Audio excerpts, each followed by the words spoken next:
عربی میں اتنی مہارت تھی کہ وہاں سے تشریف لائے سید حسین دباغ، انہوں نے عربی میں گفتگو کی حجت الاسلام مولانا حامد رضا خان صاحب سے، تو آگے سے پتہ ہے انہوں نے کیا کہا؟ انہوں نے کہا کہ پورے ہندوستان میں مشرق سے لے کے مغرب تک مجھے ایسی فصیح و بلیغ عربی بولنے والا نظر نہیں آیا جیسے شاہ حامد رضا خان ہے۔ عربی سے پیار ہونا چاہیے، ہمارے آقا کی زبان ہے، قرآن کی زبان ہے، کچھ نہ کچھ تو شد بدھ ہونی چاہیے۔ عمرہ کریں گے، حج کریں گے، تھوڑا بہت کام آئے گی، وغیرہ پتہ کیا ہوگا؟ ہمارے ایک عزیز گئے عرفات میں نا، رستے میں ہی سامان رکھ کے بیٹھ گئے، تو شرطا آیا کہنے گا حاجی طریق، اس نے کہا شاید طریق پوچھتے ہیں، اب طریق بتائے کیسے؟ وہ گھڑی آگے کر دی، اس میں طریق کا کھانا ہوتا ہے نا، وہ اس کے منہ کے آگے کرتا ہے، یہ طریق دیکھو، وہ کہ حاجی طریق نہیں ہے طریق، وہ سمجھے طریق پوچھتا ہے۔ اب ایک بندہ قریب سے گزرا، اس نے کہا یہ کیا بحث مباحثہ ہو رہا ہے کہ وہ کہتا ہے طریق، یہ کہتا ہے یہ طریق ہے۔ انہوں نے کہا کہ یہ طریق نہیں پوچھ رہا ہے، وہ کہتا ہے حاجی طریق ہے، یہ رستہ ہے، رستے سے سامان اٹھاؤ، تو کچھ نہ کچھ تو فائدہ ہو جائے گا۔ تو قبر کی، حشر کی، جنت کی زبان عربی ہے، اس سے پیار کرو، وغیرہ کم از کم اس واقعے سے یہ درس تو مل رہا ہے کہ جو نماز پڑھتے ہیں اس کا ہی عربی ترجمہ یاد کر لو، حاضری اور حضوری کی کیفیت پیدا ہو جائے گی، پھر نماز میں خیال نہیں آئیں گے نماز ہے کہ کتنی لمبی، اس کا ترجمہ یاد کر لو، بڑا فائدہ ہو جائے گا۔ جب السلام علیکم ایھا النبی و رحمۃ اللہ وبرکاتہ کہیں گے تو دل میں یہ خیال آئے گا سلام ہو آپ پر اے نبی، اور اللہ کی رحمت اور اس کی برکتیں، تو پھر ان کی جانب سے ایک دن جواب آئے گا اور ہم پر کرم بے حساب آئے گا۔ تو حضرت حجت الاسلام جن کا ہم ذکر کر رہے ہیں، یہ جب فوت ہوئے ہیں تو نماز پڑھ رہے تھے اور تشہد کی حالت میں تھے۔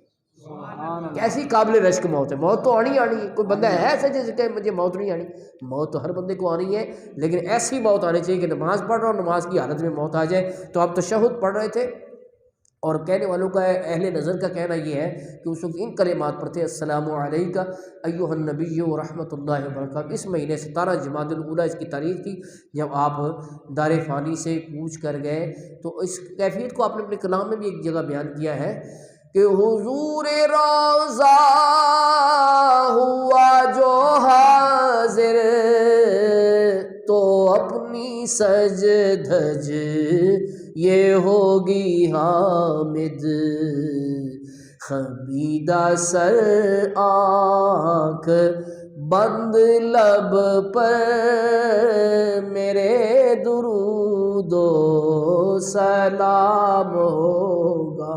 سبحان اللہ۔ تو آپ بھی اسی کیفیت میں دنیا سے گئے، اور کہنے والا کہتا ہے مدینے کا مسافر ہند سے پہنچا مدینے میں، قدم رکھنے کی نوبت بھی نہ آئی تھی سفینے میں۔ تو یہ اہل اللہ ہے جو دنیا سے جاتے ہیں تو دنیا اشش کر اٹھتی کہ واہ کیا قابل رشک موت آئی ہے۔ تو اللہ تعالیٰ کرے کہ ہمیں بھی وہاں کی حاضری نصیب ہو۔ حضور روضہ ہوا جو حاضر، تو اپنی سجدج یہ ہوگی حامد، خمیدہ سر یعنی سر جھکا ہوگا، آنکھ بند، آنکھیں بند ہوگی۔ کئی لوگ وہاں جاتے ادھر ادھر ہی دیکھتے رہتے ہیں، فلاں کیا کر رہا ہے، فلاں کیا کر رہا ہے۔ آج ہمارے پیر صاحب کے صاحبزادے، ان کا ٹیلی فون مجھے آیا، علامہ صاحبزادہ الحاج محمد داؤد رضوی، وہ انٹرنیشنل دورے پر جا رہے ہیں، لیکن آغاز وہ عمرے سے کر رہے ہیں، اس کے بعد پھر دبئی میں اجتماعات ہیں۔ تو مجھے آج وہ کہنے لگے کہ دعا کرو میری با ادب حاضری ہو جائے اور رکت تاریخ ہے۔ تو میں حیران ہوا کہ میں نے کہا یہ دعائیں تو آپ نے کرنی، کہتے یہ پہلے آپ دعا کرو کہ با ادب حاضری ہو جائے۔ کیا حاضری ہو جائے؟ تو ہمارے یہاں جو لوگ جاتے ہیں وہ ایسے جاتے ہیں جیسے کوئی سیر کرنے گئے ہوئے، نہیں، جو ادب سورۃ الحجرات میں بتایا گیا ہے نا، لا ترفعوا اصواتکم فوق صوت النبی، آج بھی وہ سامنے لکھا ہوا ہے سنہری جاریوں کے اوپر، یہ یاد دہانی کے لیے کہ یہ مت سمجھنا کہ یہ آیت صرف سرکار کی ظاہری ہے یہاں سے متعلق ہے، آج بھی جو جائے اسے ان آداب کو پیش نظر رکھنا چاہیے کہ آواز بند کر لیں جی۔ ادب گاہی زیر آسماں از عرش نازک تر، نفس گم کردہ می آیت جنید و بایزینی جا، کہ سرکار کی بارگاہ وہ بارگاہ ہے کہ ماؤ شما تو کسی قطار شمار میں نہیں، حضرت جنید اور حضرت بایزید جیسے اکابر اولیاء کرام جب حاضر ہوتے ہیں تو آواز تو دور کی بات ہے، سانسوں پہ بھی قابو پا لیتے ہیں کہ سانس بھی لے، سانس بھی آہستہ، کہ دربار نبی ہے، خطرہ ہے بہت سخت یہاں بے ادبی کا۔ اس لیے میں کہا کرتا ہوں کہ دربار رسالت میں جہاں حاضری بہت بڑا اعزاز ہے، وہیں امتحان بھی ہے۔ ایسا نہ ہو کہ جو پہلے سے حاصل کیا ہوا ہے وہ بھی لوٹا کے ہی آ جائے، کچھ حاصل کر کے آنا چاہیے، اور وہ کب ملے گا؟ جب ادب سے حاضر ہوگا.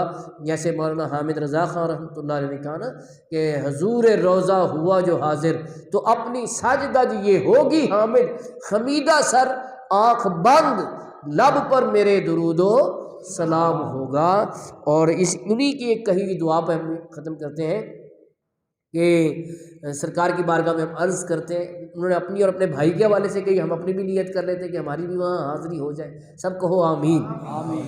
اب تو مدینے لو بلا، گنبد سبز دو دیکھا، حامد و مصطفیٰ رضا ہند میں ہے غلام دو. کیسے بھائی سے بھی شیر و شکر ہے، بھائیوں میں لڑائیاں ہو جاتی ہیں. تو میاں شیر محمد صاحب کہا کرتے تھے سب سے بدبخت آدمی وہ ہے جو دو بھائیوں میں لڑائی کرا دے. تو بھائیوں میں لڑائی نہیں کرانی چاہیے. آپ کے بھائی تھے مفتی اعظم مولانا شاہ مصطفیٰ رضا خان، دیکھو ان کا ذکر ساتھ کر رہے ہیں. یا سنو میں نے اکیلے نہیں، میرے بھائی کو بھی ساتھ بلائیں. ہے جی. اب تو مدینے لو بلا، گنبد سبز دو دیکھا، حامد و مصطفیٰ رضا ہند میں ہے غلام دو، حامد و مصطفیٰ رضا ہند میں ہے غلام دو.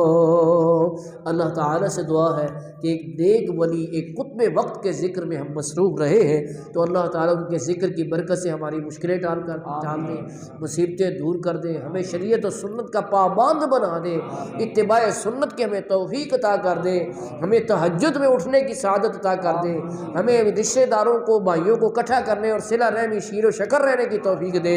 وآخر دعوانا الحمد للہ رب العالمین.